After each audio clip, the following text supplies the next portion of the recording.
Ողջույն բարեկամներ, նախ ուզում ձեզ տեղեկացնել, որ արդեն ծրագիրը աշխատում է ինձ մոտ, արդեն վաղը նշանակած հանդիպում կա, ոչ թե հանդիպում, այլ տեսազանք Վարդան Ղուկասյանի հետ եւ վաղվա եթերի ժամանակ ես կներկայացնեմ մեր ամբողջ խոսակցությունը։ Իսկ մինչ այդ ուզում ձեզ ասեմ, որ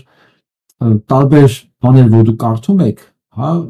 մեդիայում, տարբեր թերթերում, պարտադիր չի ինձ ուղարկեք սիրելիներս։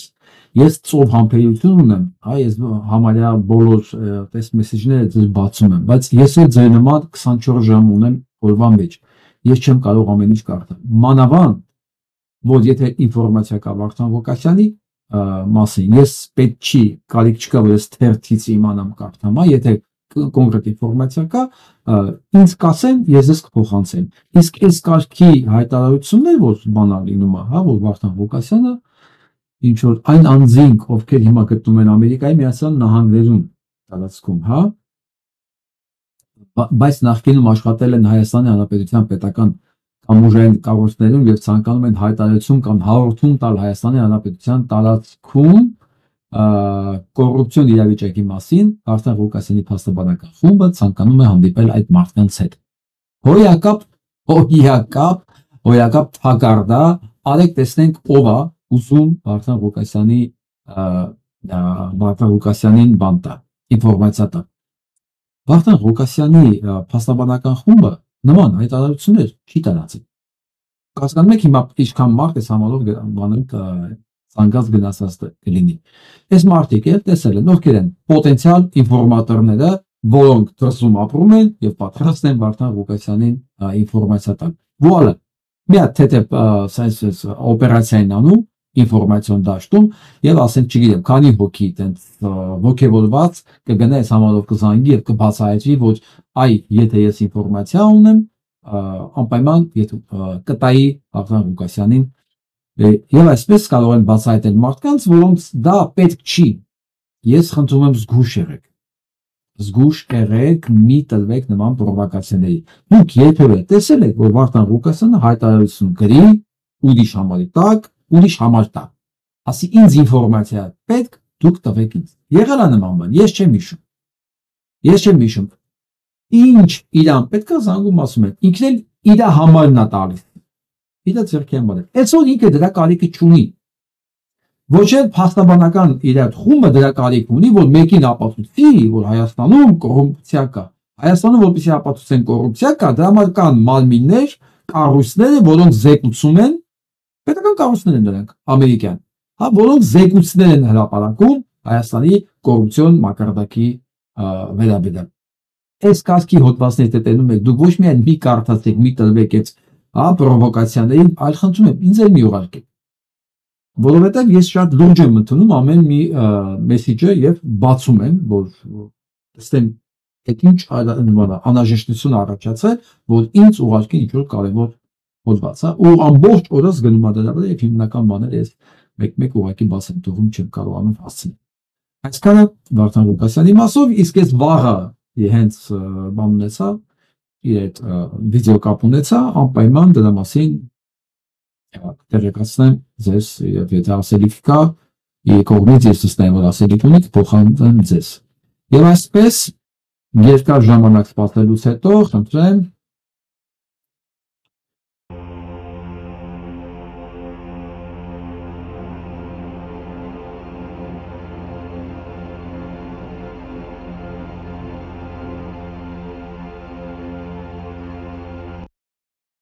Սա Մեհերի դրան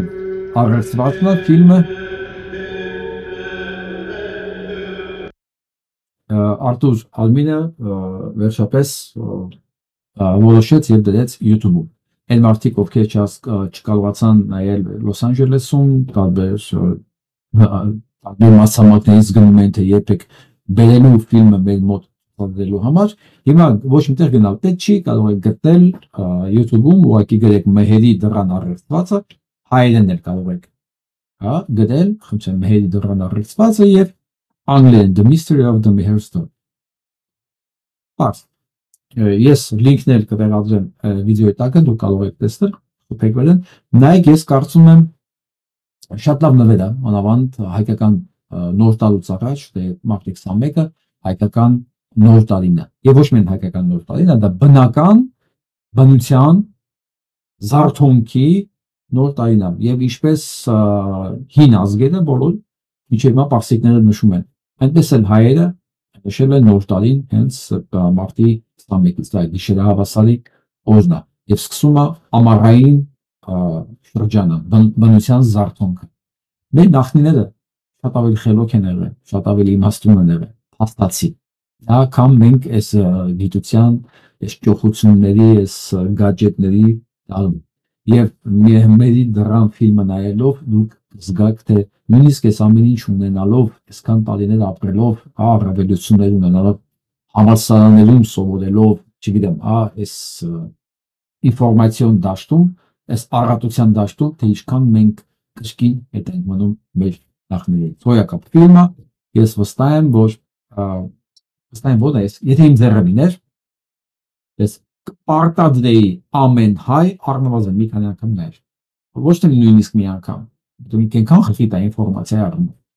Ամեն անգամ նայելուց դուք մի շերտ կբացահայտեիք ձեր ազգային պատկանելության,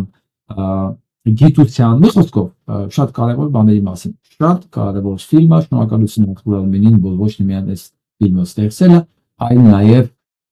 դրեց ֆիլմը ինտերնետում, որ հասանելի լինի շատերին։ Եվ այսպեսի մի նամակ է այսօր տարածվել, Վահե Լորանցն է տարածել Հովսեփ Էմինի մասին, երբ որ նա վերադառնում է Հնդկաստան, երբ որ Շահամեդյանի կողմից հայկական իրավիճակը հասկանալու համար, երբ որ Հովսեփ Էմինը գործվում է Հայաստան, Հովսեփ Էմինը շրջագայելով որ տալը մի քանի տարի, զգալով հայկական իրականության թույլ կողմերը, ուժեղ կողմերը, բավականին պետք է ասեմ հիասթափված եւ կոտորված վերադառնում է Հնդկաստան։ Եվ զեկուցելով այդ ամեն ինչի մասին, հասկանում են այնտեղ, որ նախ ազգին կրթել է պետք, տեղեկացնել է պետք իր մասին, զարգացնել է պետք եւ սկսում են զուգահեռ աշխատել նաեւ Հայաստանի ապագա Հայաստանի սահմանադրության վրա։ Եվ այդպես ստեղծում են տպարան, բացում են տպարան եւ փորձում են գիրքը աշխատությունը տպելով հասանելի դարձնել հայերին Հայաստանում ապրող Հնդկաստանից։ Եվ տեսեք այդ ամեն ինչի մասին իմանալուց հետո ինչ է կատարվում։ Եվ այսպես ուրեմն կարդում եք մեծահարուստ սկսենք 1773 թվականին Հովսեփ Էմինը վերադարձավ Հնդկաստան, արդեն ես պատմեցի նախորդ Հայաստանից, նա նպատակները հնդկահայերի նվիրատվություններով մի վարձկան բանակ հավաքելն էր, նախ բանակ, ու դրանով Հայաստան ազատագրելն էր, որտեղ հասկանում են, որ տեղում չկա այդ ռեսուրսը։ Մադրասում նրանց ազատագրերը ողջունվեցին։ Մադրասում տեսեք Հնդկաստանում։ Մեծահարուստ հայերը որոշեցին ամսական 12000 ռուպի հատկացնել Հովսեփ Էմինի եւ իր ծրագրերի իրականացման համար։ Սակայն դժբախտաբար այդ ժամանակ Մադրասում էր գտնվում նաեւ Սիմեոն Երևանցի կաթողիկոսը։ Կաթողիկոսի նվիրակ Հովանես եպիսկոպոսը, որը հնդկահայերի մոտ հանգանակություններ կատարում Երուսաղեմի վանքի համար։ Ասել են փող հավաքել Երուսաղեմի վանքի համար։ Ինչ կապ ուներ Հայաստանը, ինչ կապ ունի իրանց համար իրավիճակը, էական չի։ Կարևորը Երուսաղեմի եկեղեցին լավ լինի։ Նա միջամտում է գործին եւ համոզում Մադրասի մեծահարուստներին, որ նվիրատվություն կատարեն ոչ թե Հայաստանի ազատագրման, այլ Երուսաղեմի հայկական եկեղեցու նորոգության համար։ Դա նոր չի սկսել, ինչ որ մենք հիմա տեսնում ենք։ Մենք պատմության մեջ այնքան այսպեսի փաստեր ունենք, այնքան ունենք, անի թագավորության հանձնումից սկսած, միջև կոնկրետ օրինակի վրա եմ ասում։ Սա նրա համար ես չեմ կարդում, չեմ ցիտում, որ ինչ որ մեկի մոտ կրոնական կամ հավատքի հետ կապված խնդիրներ առաջացնել, չէ, բացարձակապես խնդիրը դες չի, ու ես շատ հարգում եմ բոլորի հավատամքը։ Եթե նույնիսկ նա չգիտեմ ում հավատում, որին իմ կարծիքով չի կարելի հավատալ, իմ համար այդ ընդունելի է, քանի որ դա իր անձնական գործն է։ Սա պատմությունն է, որ պետք է իմանալ։ Հա Մադրասում Շահամյանի տպարանում տպագրվեց հայ իրականության առաջին հասարակական քաղաքական աշխատությունը։ Այդ հայ իրականությունը այդտեղ էր, որ Հոսեփ Էմինը եկել եւ զեկուցել էր հայտարարակ տպավորություններով։ Մովսես Բաղրամյանի հեղինակած նոր տետրակ, որ կոչի հորդորակ աշխատությունը նպատակը հայ երիտասարդության, հայ պատմության փառահեղ էջերին ծանոթացնելն է ու նրա մեջ հայրենիքի նկատմամբ սեր արտնասնելն է, որ ինքը տեսել էր, որ գոյություն չունի։ Այստեղ նաև ուրվագծվում է ապագա անկախ Հայաստանի պետական կարգը, նստած սահմանադրություն է, չէ՞ գրում։ Սահմանադրական միապետություն դա էր լինելու։ Իմանալով այդ մասին, Սիմեոն Երևանցի կաթողիկոսը նամակով զգուշացնում է հնդկահայերին, որ նրանք հավաքեն ու այրեն նոր տետրակի բոլոր օրինակները, որ Հայաստանում հանկարծ հայրենասիրություն, պետականության մասին ոչ մեկ չմտածի ու չկարդա ոչ մի բան։ Հրամայում է այրել, հավաքել եւ այրել բոլոր օրինակները։ Դադարեն Արցախի մելիքներին վնասակար բաներ գրել։ Ոգևորեն, էլի։ Փակեն տպարանը եւ հրաժարվեն վնասարար ծրագրերից։ Սիմոն Երևանցու համար Արցախի մելիքներին ոգևորելը, երիտասարդներին զարգացնելը, պետականության մասին հույսեր տալը, նպատակներ տալը, նկարագրել տալը, սա բան է եղել, վնասակար ծրագիր է բնութագրվել։ Եվ դրանից անցնում առաջ նա բանադրում է Մովսես Բաղրամյանին եւ սպառնում է բանադրանքով մյուսներին, եթե չկարողան կարգադրությունը։ Այսինքն այն որ ես ամբողջ օրը կաթողիկոսին ես մնացածներին, այս սերազգեստներին ասում եմ բանադրեք, դրան բանադրել են ասում, հա, ասեք, ձեր խոսքն ասեք, նզովեք, ինչ ուզում եք ասեք, պետությունը քանդողներին, փաստորեն ես սխալ բան եմ ասում։ Այ եթե ասեի պետությանը փրկողներին, երիտասարդներին, լուսավորողներին, պայքարի կոչանողներին, անիծեք սիրով, ոնց որ Սիմեոն Երևանցին ժամանակին արել, իրանք կանեին, բայց հակառակը պետականության ստեղծման համար ես հերույն չեմ գնում, բան էր, չէ՞, Շիրակի թեմի առաջնորդը, ասացա ինչ է, մենք պետությունը չենք ունեցել, բատ ենք ապրել, Աչապահյանը, իրա խոսքեն ասա իմը չի, իրա խոսքեն ասա իմը չի, ես ուզում եմ շատ լավ հասկանալ այդ հիմնարկի, եւ պետականության, հայկական պետականության անհամատեղելիությունը, մշտական կոնֆլիկտ է եղել, պետք չի եղել դա իրանց, հակառակ եթե մեկն էլ ուզեցել է ինչ-որ մի բան անի, սպառնացել են անեծքներով, պարտադրել են, հրանգել են, որ հավաքեն, այրեն ու փակեն տպարանը։ Պատկերացնեք 1779 թվականին հայերը տպարան են ստեղծում Հնդկաստանում, որ շատ տեղը չգիտեն գիրքի ինչ բան է։ Հայերը տպարան են ստեղծում Հնդկաստանում, Մադրասում։ Փակեք։ Փակեք, որովհետև դուք վնասական գործով եք զբաղված։ Ոգևորում եք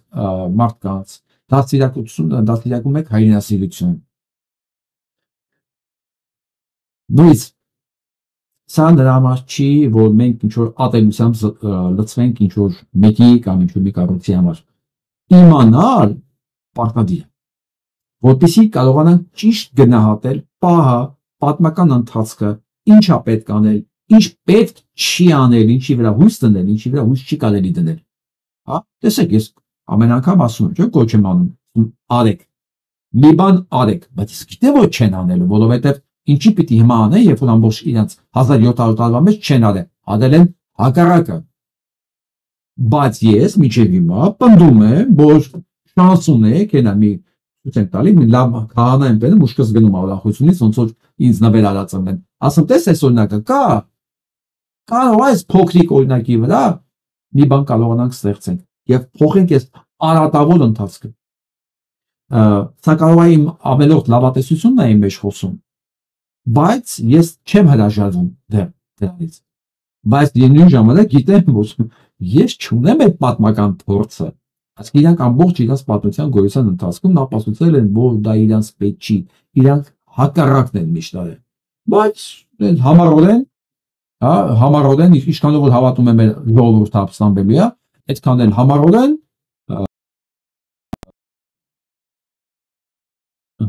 Ինչ-որ բան կատարվեց։ Այդ քան էլ համառորեն հավատում եմ, որ անկարծ կարող է եկեղեցին մեկ էլ փոխվի։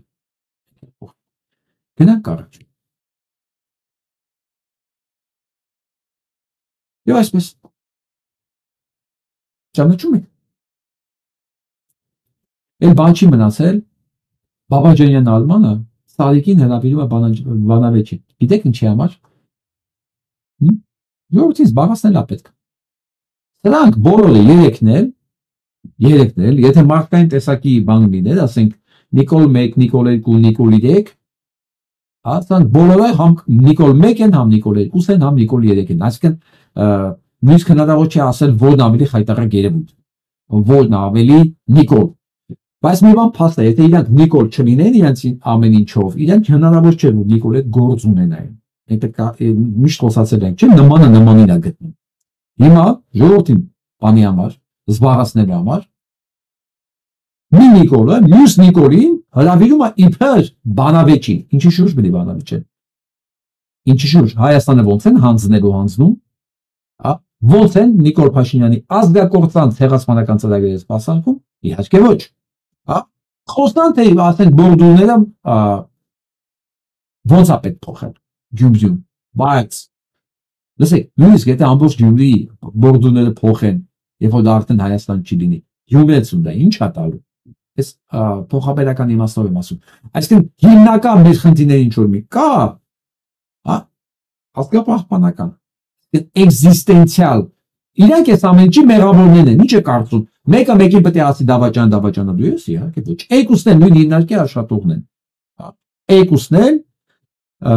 բազմակի օգտագործված, չարչրկված, Բաբաջանյան Ալմանի կենսագրությունը որոնում ես, ոչ մի պրոստիտուտկա այս կենսագրությունը չունեցել, ոչ մի, չգիտեմ, վենետիկյան անառակ, այս կենսագրությունը հազուստ, էլում մոտ ասես չի եղել, էլում, ինքը բանավիճում է մի այլ ստադիկանով անառակ է, ընդ կարող է վենետիկյան չի, չգիտեմ, ասենք չգիտեմ, Փարիզյանը, ում համար, որպեսի մյուս անառակին, Լևոն Բաղսեղյանին կարգեն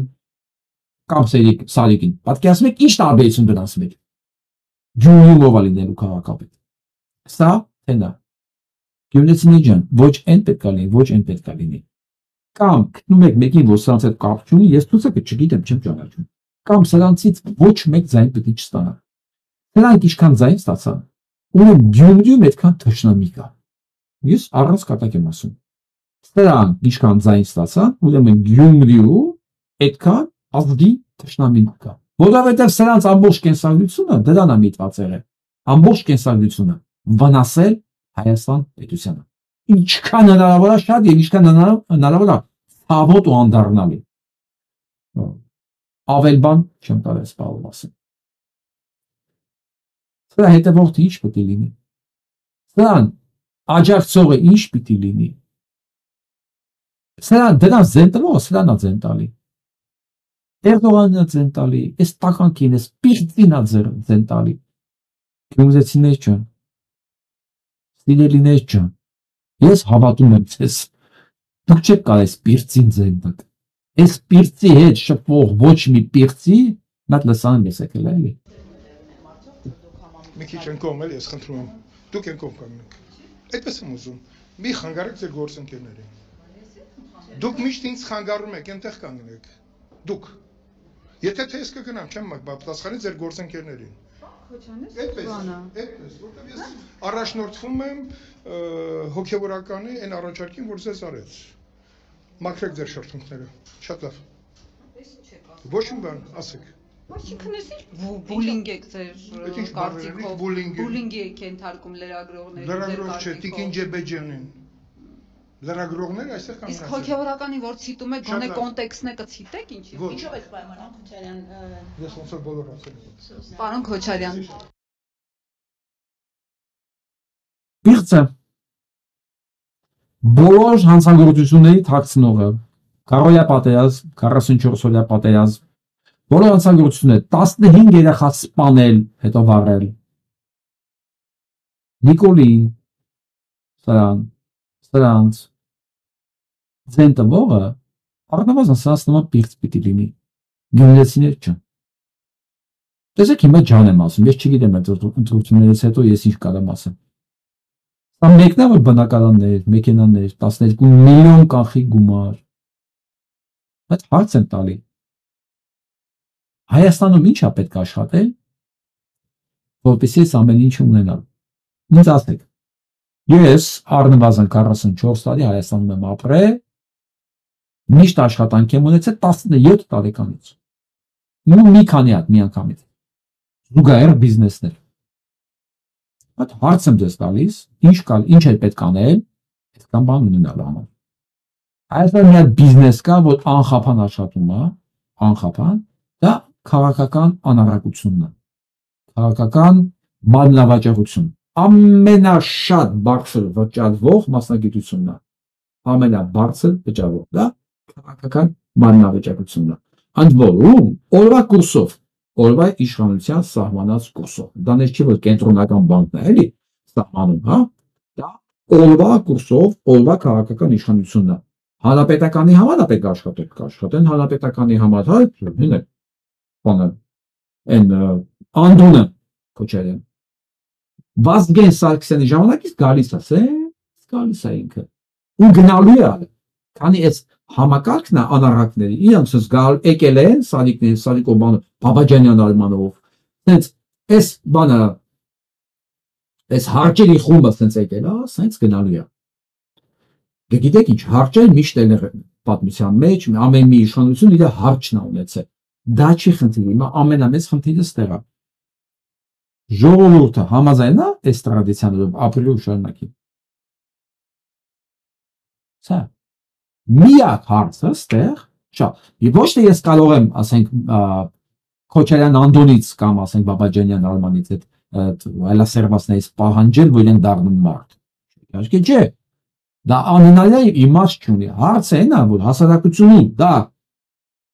ունի աջակցություն այդ որակն ու տեսակը, թե չունի։ Եթե հասարակությունում այդ տեսակը ունի աջակցություն, ես այդ հասարակության հետ կապ չունեմ։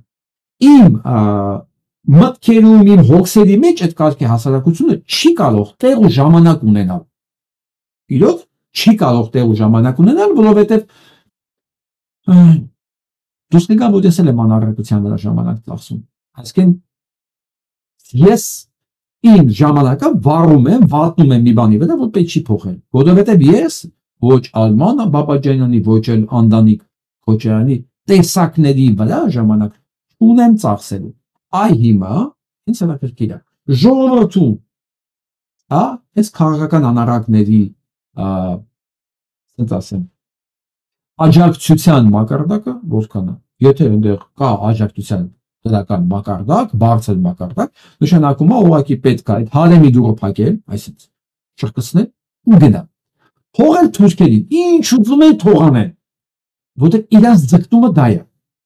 Ես ընկնեմ դա դեմ պարտադեմ ու իմ նման մարդիկ, որոնք գիշերը ցերեկ չեն քնում, այս ամեն ինչով տառապում, ապրում է, մեկը ճնշում, անխնդիր ունի, մեկը սրտի խնդիր ունի, մեկը անքնության խնդիր ունի, նորմալ մարդիկ տառապում են հիմա։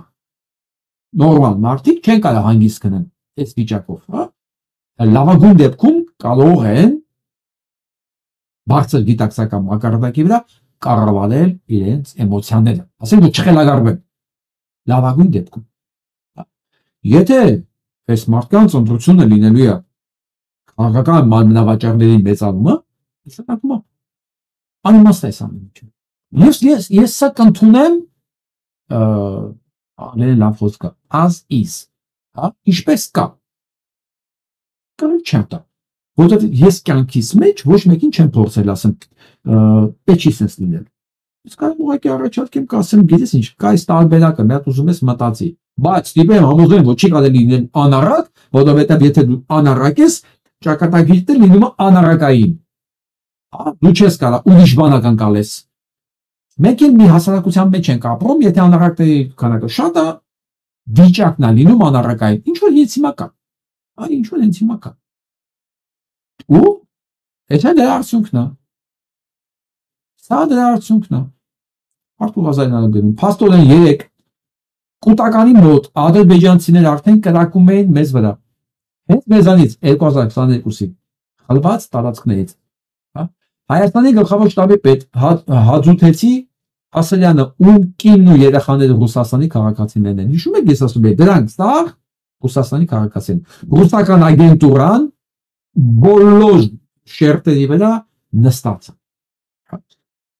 Ասում եմ, թող մի հատ ճշտի, ադրբեջանցիները դեռ չեն սովածացել, որ հեռանան։ Հիշում եք, ինչի մասին է խոսքը։ Երբ որ նրանք մտել էին այդտեղ, ասում են, դուք ինչ միջոցառում եք ձեռնարկում, որ նրանք դուրս գան Հայաստանի տարածքից։ Ասում են, իրանք սովածանան կգնան։ Որովհետև իրանք մեկ քթի տակ են, մատակարարելը հնարավոր չի, բայց իրանք ոչ թե չեն գնացել, հիմա ավելացել են ու մեր վրա էլ կրակում են։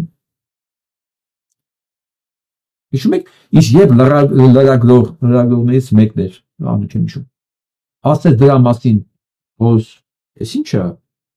քանի 2 տարի նստած են, ասեց,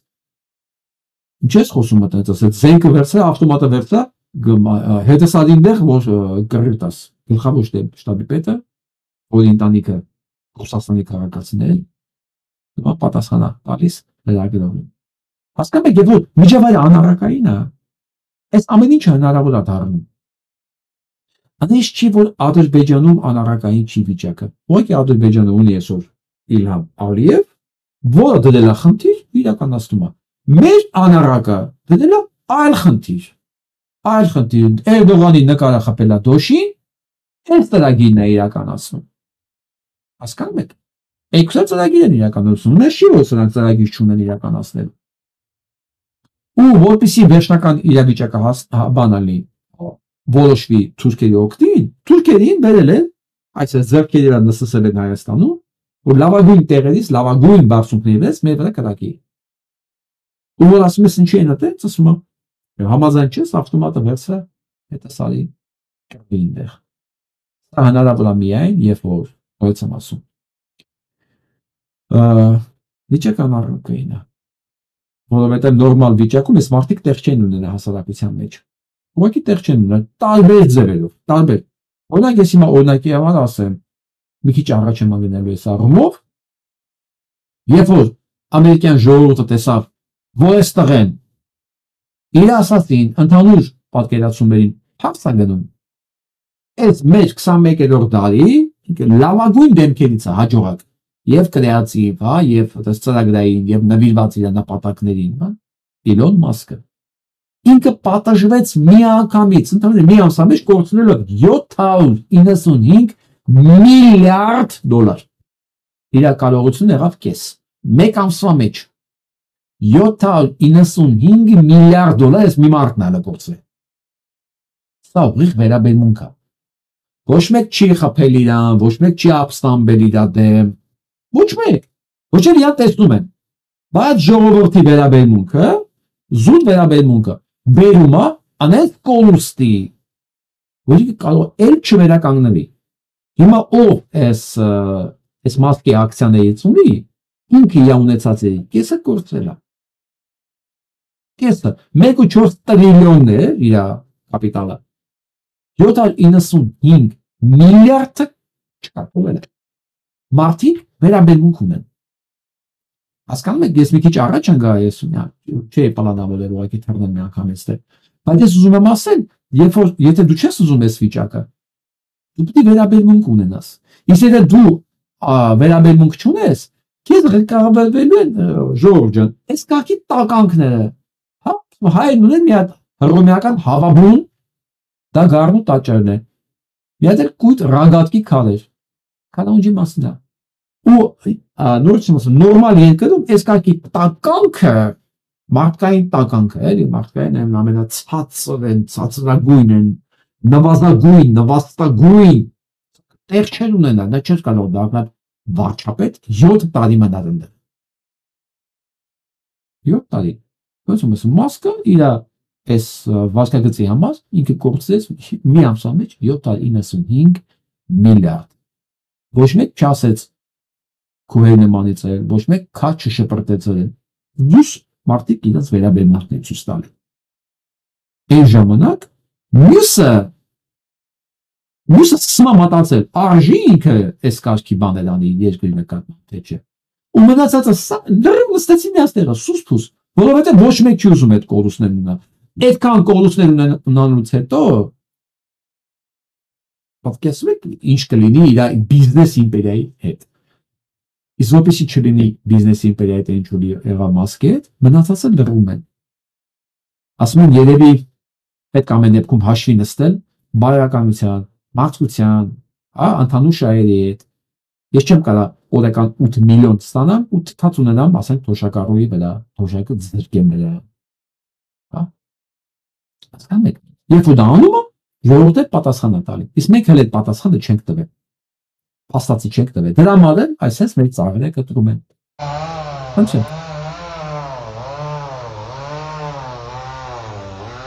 Հալ առողջ ծառ։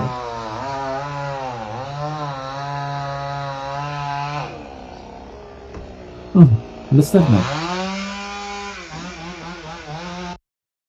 Նայեք։ Հենց ծառի մեջ նայեք։ Ոչ փտածա, ոչ ծակա, ոչ բան, այս ծառերը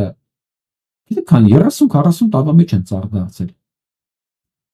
Դրանք ավիրում են, սպանում են քաղաքը։ Մեզ հարց են տալի Ժորժը։ Բարոյական միջավայրում կարող են այդպես անել։ Հետ էլ ասեն հատվելու են 70 հաստաբուն տեղիներ, այս անասունն է պնդում, որովհետև ծեր են։ Պատկերացնում եք, ինչ ուզենան կասեն, էլի։ Ինչ ուզենան կասեն, գիտեք, ինչ պատասխանող չկա։ Պատասխանող չկա, պատասխանողը այս բանը, այդ որ սխոցով կտրում էր, դա կարող լիներ։ Դա, ասես չեմ կտրում, արա։ Դու անասուն չես, ես կենթանի ծառախ է պետք է կտրեմ։ Չկա, չէ։ Բարոյականության պակասը։ Դուք ընդհանրապես նկատեցիք, որ այս ամբողջ այս կորցանարած ընթացքի մեջ ոչ մեկը չհրաժարվեց իր պատասխանը, իր հանձնարարությունը կատարելուց։ Ոչ մեկ չհանդգնեց, ասի ես չեմ անելու այդ հանցագործությունը։ Ոչ մեկ չանգրել։ Խոնարհաբար դարձան իրականացնող թուրքական ծրագիրը, ցեղասպանական ծրագիր իրականացնող խոնարհաբար։ Մեզ հարց են տալի։ Արժի դարձնել այս հասարակության համար։ Այն էլ այն պարագային, որ Հայաստանում շնչել օդ չկա։ Երևանի օդը ամենաթունավոր օդն է։ 70 հաստաբուն ծառեր պետք է կտրվեն։ Այն պարագային, որ ծառ չկա, կանաչ չկա Երևանում։ Ու հանգիստ ասում են։ Այն կողքիններն էլ հանգիստ նստում են։ Ոչ մեկ խուլիգանություն չարել, ճակերտավոր եմ ասում էլի։ Չասես, որ դու անասուն չես, ես միկրոֆոնը տաս գլխին գոնե։ Վերաբերմունք է, էլի։ Իվա պարտադիր չի բառացի լինել այդ ամեն ինչը։ Հիշում եք երեք ինչ էր ասում։ Հա, որ ժողովուրդը բուսաբանությունից հեռու է, ինքը լավ չի հասկանում։ Պարտադիր չի ժողովուրդը, գիտեք ամեն ինչից հասկանա։ Ժողովուրդը տենում է, որ ինքը թունավորոտ է շնչում։ Եվ սրա համար պետք է լիներ Հայաստանում, ասենք, իրավապահ մարմիններ։ Ուզգանային գային ալինած ստուգեն, ասեն, որ ասում ես ծառը ծերը, այդ ծերի ծնունդ։ Քանի տարեկան է։ Հիմնավորի, որ էսի արդեն վնաս էր տալի։ Հիմնավորի, որ սա վնաս էր տալի եւ սա պետքա կտրվեր։ Հա։ Արվել է, չի արվել։ Գիտեք ինչի՞։ Որտեղ նույն անբարոյական համակարգները դուժային են։ Իրանք էլ գիտեն դրա մասին։ Գնանք ապաչ։ Այնքան բան կապեց ասել։ Ես էլ ասալտի գործն է։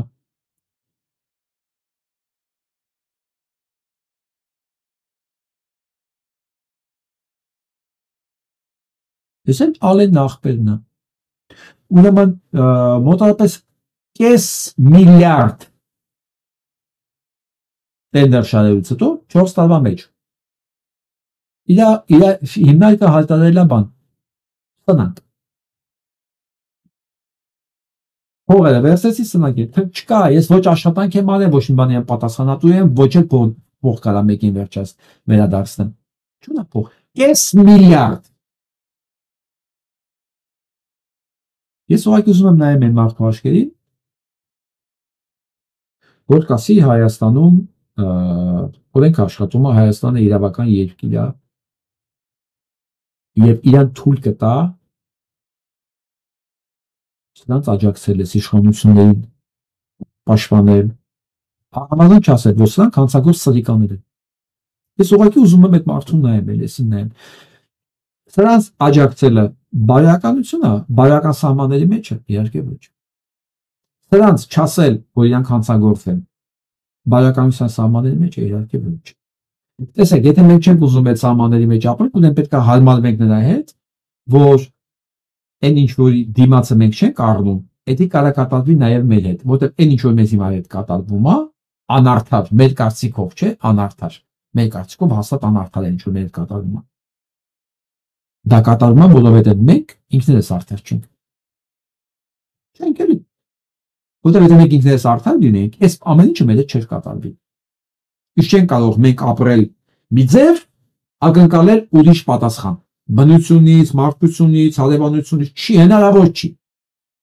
Գնանք առաջ ես էլի բաներ ունեմ ասել։ Մի հատ ուզում եմ սրանց արձագանքներին առաջ անդրադառնալ, մի հատ հարակ։ Ուրեմն պրաստիտուտկեքը մոսկովյան բացատրություն են պահանջում Երևանից ամերիկյան ռազմական տեխնիկան Երևանից են պահանջում բացատրությունը, ամերիկյան ռազմական տեխնիկան Գերմանիայից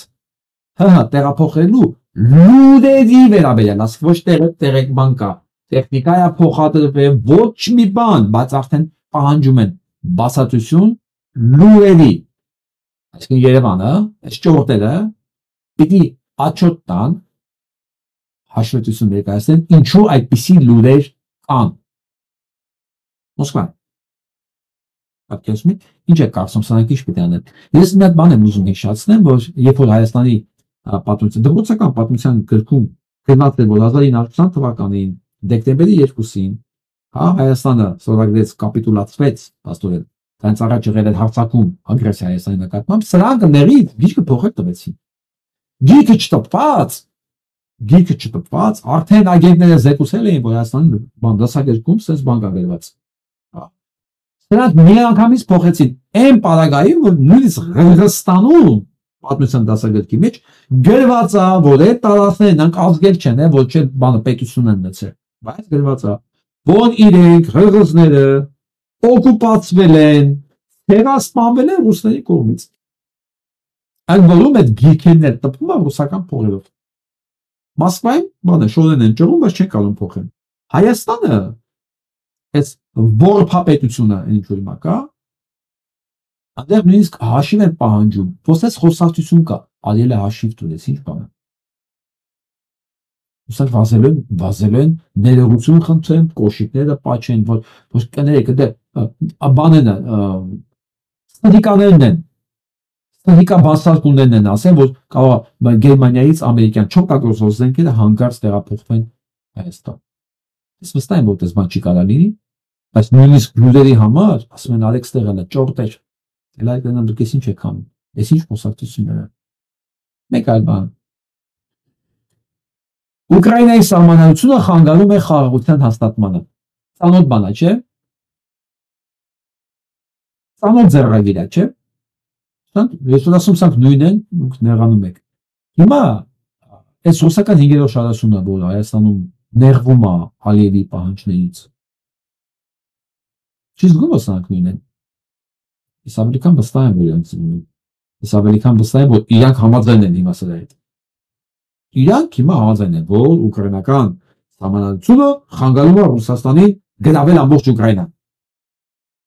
Դա եթե համաձայն եք, դե պիտի նաև համաձայն լինեք Ալիևի հետ, էլ ինչ տարբերություն։ Մի սուվերեն երկիր է նա, Ռուսաստան, մի սուվերեն երկիր Ուկրաինան է։ Եթե Ռուսաստանը իրավունք ունի Ուկրաինային անելու, նա Ադրբեջանն իրավունք ունի Հայաստանին անելու, ինչ եք նեղվում։ Հա, իդեպ հիշացնեմ, ձեր պատգամավորները դեռ վերընկած են ազգային ժողովում։ Վերընկած են, չէ, ոչ չեք կարող ասեք, ես ստում եմ, ինչպես դոգներ ասում, դա լկտի սուտ է։ Չեք կարող, չէ ասել։ Ես հարց եմ տալի, ձեր լուրը գալիս է։ Ես գիտեմ, որ դուք ոգևորված եք։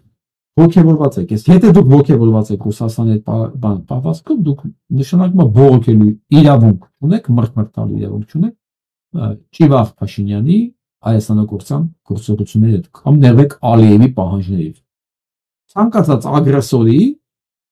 իր գործողությունները ավարտին հասցնելու համար պետք է որ դիմացի երկիրը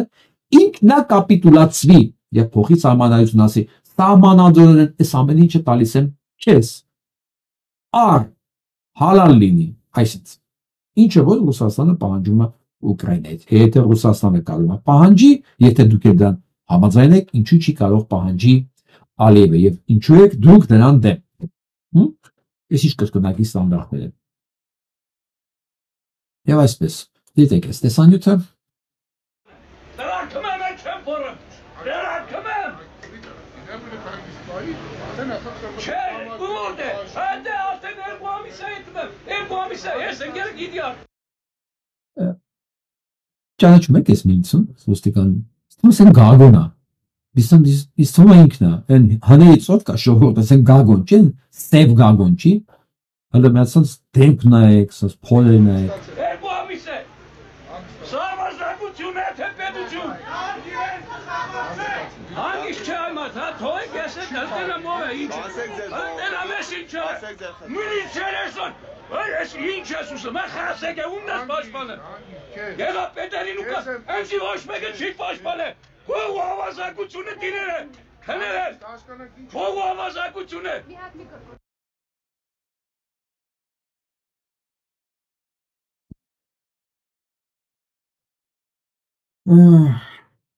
Ես ընկերոջը թալանել եմ։ Մի ոտով հաշմանդամ մարդը սարդարանա սարքե, որի սարքավորումները, կեսում է գեղեգնազորում, սարդարան, են որ միշտ բան են լծում պաղում։ Գիշերև թալանել են, ամեն ինչով սարքավորումներով բանով բարդը տալել են մեքենա։ Մարդը ամիսները անգել է ոստիկանների հետևից, որ այդ գործը բացահայտ են, ընդ որում ինքն իրանով գտել է նաև, գտել է կամերաներ, որոնք ֆիքսել են ինչ մեքենա է դատարել, գույնով, համարներով, բերել են Երևան ում են վաճառել։ Ամեն ինչ գտել է, ոչ մի ձև չի կարողանում հասնել նրան, որ ոստիկանները Վեդինա, Երևանինա, քնական գործ հարուցեն եւ իր գործածը վերադարձնի։ Այս մարդը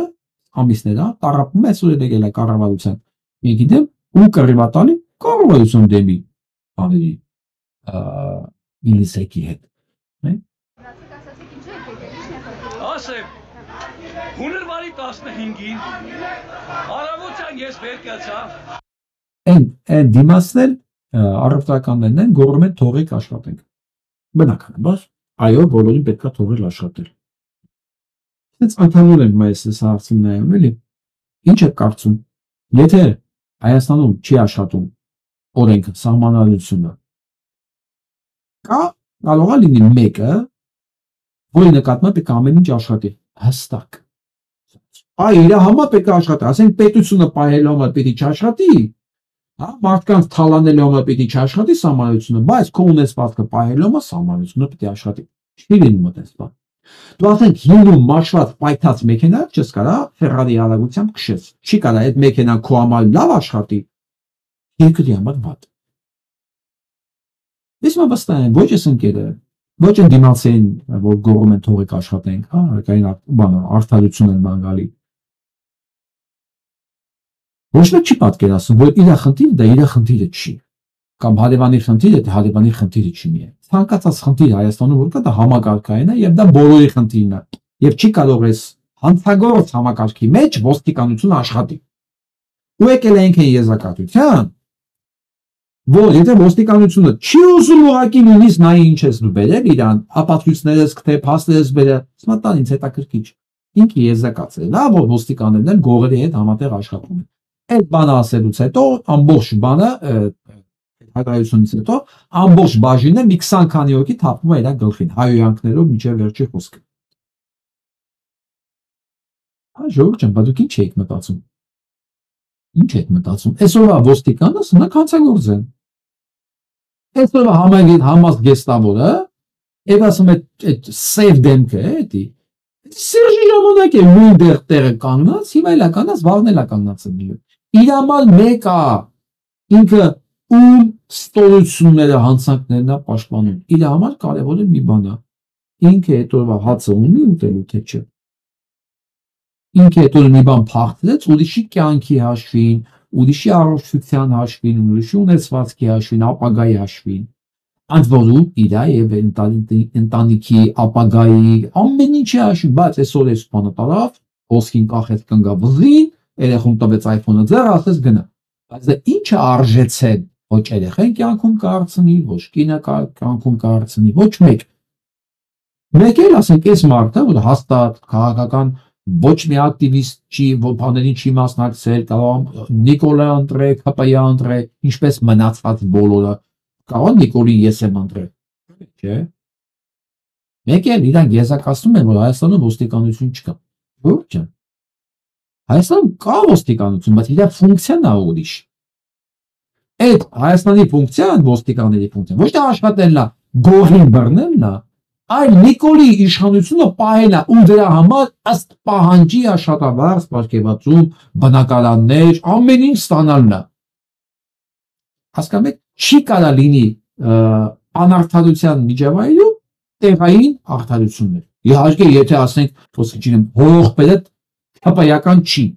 հա, վերևից զանգի ասի, էսի մեր ընկերն է կամ մեր աղբերն է, իր գողացածը գտեք։ Կարող է ժամանակ դիվանալի։ Կարող, որտեղ իրենք գիտեն հաստատողը։ Հայաստանում ի շարժումը նկատվում ամեն ինչ։ Այս մարդը կարացել է ինքնին գտնի, ցույց տա զայնագրություններով, որը հեսա այս մեքենան է, իմ ապրանքն է, բացել է, այս ճանապարհով եկել է, հասել է Երևան, այս խանութում, այս ամեն ինչը վաճառվել է այս մարդուն, ամեն ինչ ինքը մենակ արել է, այս իր ինվալիդ տալով։ Ոստիկանությունը չի անում, ինչի՞։ Կամ փայա, կամ դե հետաքրքիր չի, ինքը մի հատ ֆունկցիա ունի, այսօրվա համեզգեստավորը, որը հանցագործ է, որը ցանկացած ուժային համակարգում աշխատող, արդարադատական համակարգում աշխատող, ինքը հանցագործ է, վաղը իրան պետք է հարցնել, դու ինչ էիր անում Նիկոլ Փաշինյանի ժամանակ, ինչ պաշտոն ունեիր եւ դու ինչքանով էիր խառնված, եթե դու պաշտոն ունեիր, վերջ, քո մասով դու հանդիսացել ես այս ամբողջ հանցավոր շղթային օղակ, չէ՞ որ շղթան, ասես մի հատ բան չի էլի, տարոշ չի, ինքը օղակներ է, փոքրիկ օղակներ է, դու հանդիսացել ես այդ օղակը, վերջացավ, ներու, ինչի համար ներու, որ այս ամբողջ երկիրը վերել հասել եք այս վիճակի, ես նույնպես չեմ ներում այս դիմացա հավաքվածներին, որ այսօր արդարադատություն են փնտրում, չեմ արդարացնում այս մարդուն, որի հասել են իր ֆակտի, որ ամբողջ գործը արել է այս ծանր վիճակի, ես ոչ մեկին չեմ կարող արդարացնել, որովհետև այս միջավայրը, այս վիճակը, դա ընդհանրապես հետևանք է հանցավոր գործողությունների, կեղծիքների, ստի, եթե մենք չապրենք ինչպես նժդեհն էր ասում ես պիտի մեռնի կեղծիքը, որ ապրի Հայաստանը, եթե մեկը տես չապրենք, ամը մեկս մեր փայով ունենալու ենք այս խնդիրները, թող ոչ մեկ Հայաստան չմտածի, որ այս մարդու փոխարեն ինքը կարող չլիներ, ինքը չէր կարող լիներ, կարող է նայած դու ինչ պարագայում և ոնց հայտնվես այդ վիճակում, բոլորը, և պարտադիր չի կողմեցով թալանեն, ուրիշ ձև է գալու, որտեղ միջավայրը ինքը կեղտոտ է, թունավոր է, տոքսիկ, և դրա միակ պատասխանատու մեղավորը հենց ապրողներն են մարդիկ իրենց վարքագծով, նույնպես եմ ասում, այդ վարքագիծը Իլոնի նման մեկին պատժեց 800 միլիարդով, 795 միլիարդ, պատկերացնում եք այդ ինչ փող է, 795 միլիարդը Հայաստանը գիտեք քանի տարվա բյուջեն է, մոտավորապես 150 տարվա, 150 տարվա բյուջեն է, մի ամսամեջ մասը կորցրել է Հայաստանի 150 տարվա բյուջեն, ինչի՞, մարդիկ վերաբերմունք են ցույց տվել, նշանակում հույս կա, որ ասենք ամերիկյան հասարակությունը կազդի իր ձևերով ընթացքների վրա, քաղաքական ընթացքի վրա, այո, եթե դու ունես վերաբերմունք, դու ապայման կարող ես ազդել, իսկ մարդիկ գիտեք շատ ժամանակ ինչի չեն ունենում վերաբերմունք, որտեղ խոսք կա, ասում է, այն պահից, որ դու ունեցար կարծիք, դու արդեն ունես թշնամիներ, իսկ մեծամասնաբար մեծ ինչ են սիրում, լավամարտներ, լավամարտ, ատելի խոսքը, բոլոր դժբախտությունների և բոլոր հրեշային հանցագործությունների հիմքում ընկած լավամարտ լինելն է, խուսափում են կարծիք ունենալ, տեսակետ ունենալ, Ստատի դեմ աղնել։ Իսկ նժդեն պարզ ասել է, պիտի մեռնի կեղծիկը, որ ապրի Հայաստան։ Չի կարա կեղծիկ լինի ու ապրի Հայաստան։ Այ հիմա մենք այդ վիճակում ենք։ Եվ ամենավերջում, ես ում ձեր համար կարդամ, ասենք ես հայրներ եմ կարդալու, բայց վանեցիների հայրները։ Ես մի անգամ էլ եմ իմ էջում ալել, սա չեմ շուն ճարդով էր, բայց կանվենշի շուտ գրում են, մեր եկեղեցում, մեր հայրերի, մեր սրբություններին բան չկպնեք, ուզում եմ սես մետ նայեմ այդ մարդու աշկերի մեջ, ասում արա, միջև հիմա եկեղեցի, կաթողիկոս, Ալոն, Աստված, չես հասկացել դրա տարբերությունը։ Այ խեղճ մարդ։ Բայց դու նույն վստահությամբ, որ դու չես հասկացել, դու պնդում ես, որ ամեն ինչը նույնն է։ Բայց քանի որ այս մարդիկ դեռ կան, ես անհավատս, ես ում վանեցու հայրերը կարդան, այս վանեցու պատկերացումը հավատի վերաբերյալ ոնց է անցնում։ Հայ մեր երկնավոր, սուրբ լա քո անուն, հայն երկրավոր տուր արքայություն, ամեն բանի մեջ քու կամքը թող լա, միայն թե հայր, լուծի տակ, չի լա, ոչ չոր, ոչ կակող հացըդ մենք կուզենք, միայն տուր ամեն հայի ձեռը զենք, չենք խնդրիլ թողնել մեր անձանց պարտքը, թեք վերցուր թուրքի խայտարակ հարկը, գլորեն մեզ Աստված մարդի փորձության, որ շուտ ազատվի ազգը քո հարկը։ Սա է իմ հայրները։ Ես, տեսեք, սա իմ համար ընդունելի, անկալելի, իմ բնության ու հավատամքին բնական իրավունքներիս, բնական իրավունքը որն է, ինքնապաշտպանության,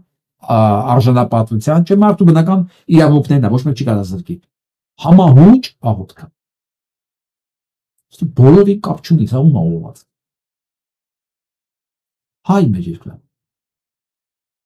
Որ շուտ ազատվի ազգդ քո հայկան։ Ինքը չի ասում քո ազգը հրեանա։ Ազգդ քո հայր, ասկեն այս վանեցու համար ինքն է ազգնդիրը։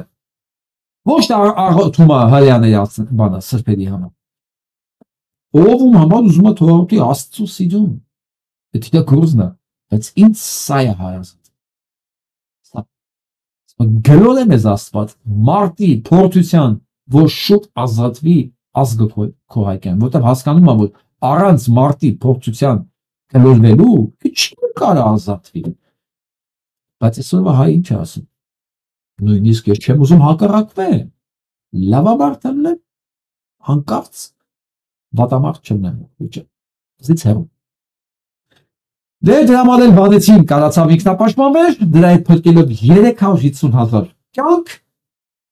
իսկ շատ տեղեր կոտորվեցին։ Այ եթե ամբողջ հայկական գավառները պաշտպանվեին, այնպես ինչ-որ վանեցին էր պաշտպանվում, այլ պատկեր կլիներ։ Իսկ հիմա հասկացաք ինչի հենց վանեցին պաշտպանվեց, իսկ մնացած գավառներում չպաշտպանվեցին այդպես։ Որովհետև մնացած գավառներում չեն ասում գլոր է մեզ Աստված մարդի փորձության, որ շուտ ազատվի ազգը քո հայկան։ Ուղիղ համապատասխան։ Այսօր մամալեսկան լամից։